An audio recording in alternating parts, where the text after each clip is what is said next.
The world can be validly construed as forum for action or as place of things. The former manner of interpretation, more primordial and less clearly understood, finds its expression in the arts or humanities, in ritual, drama, literature, and mythology. The world as forum for action is a place of value, a place where all things have meaning. This meaning, which is shaped as a consequence of social interaction, is implication for action, or, at a higher level of analysis, implication for the configuration of the interpretive schema that produces or guides action. The latter manner of interpretation, the world as place of things, finds its formal expression in the methods and theories of science. Science allows for increasingly precise determination of the consensually validatable properties of things, and for efficient utilization of precisely determined things as tools, once the direction such use is to take has been determined through application of more fundamental narrative processes. No complete world picture can be generated without use of both modes of construal. The fact that one mode is generally set at odds with the other means only that the nature of their respective domains remains insufficiently discriminated. Adherents of the mythological worldview tend to regard the statements of their creeds as indistinguishable from empirical fact, even though such statements were generally formulated long before the notion of objective reality emerged. Those who, by contrast, accept the scientific perspective, who assume that it is or might become complete, forget that an impassable gulf currently divides what is from what should be.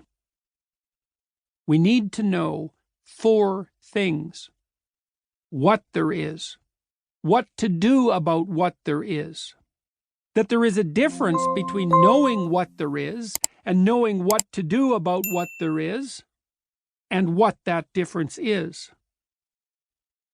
To explore something, to discover what it is, that means most importantly to discover its significance for motor output within a particular social context, and only more particularly to determine its precise objective sensory or material nature. This is knowledge in the most basic of senses, and often constitutes sufficient knowledge. Imagine that a baby girl toddling around in the course of her initial tentative investigations reaches up onto a countertop to touch a fragile and expensive glass sculpture. She observes its color, sees its shine, feels that it is smooth and cold and heavy to the touch. Suddenly her mother interferes, grasps her hand, tells her not to ever touch that object. The child has just learned a number of specifically consequential things about the sculpture, has identified its sensory properties, certainly.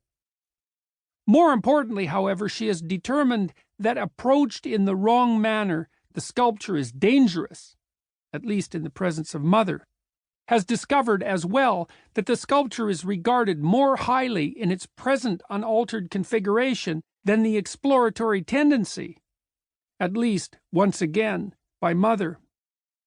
The baby girl has simultaneously encountered an object from the empirical perspective and its socioculturally determined status.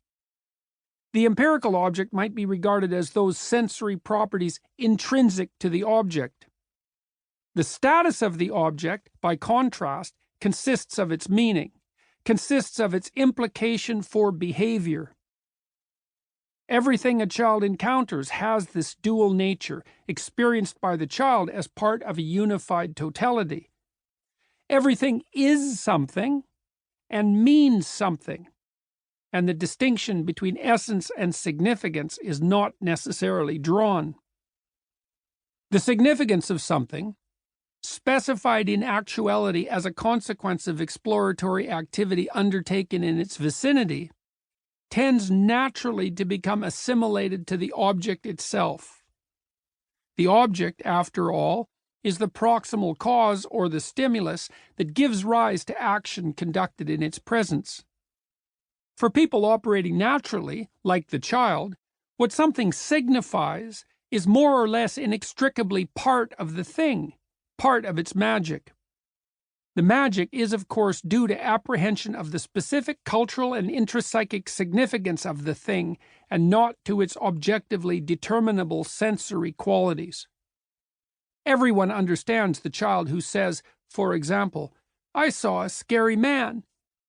The child's description is immediate and concrete, even though he or she has attributed to the object of perception a quality that is in fact context-dependent and subjective. It is difficult, after all, to realize the subjective nature of fear and not to feel threat as part of the real world.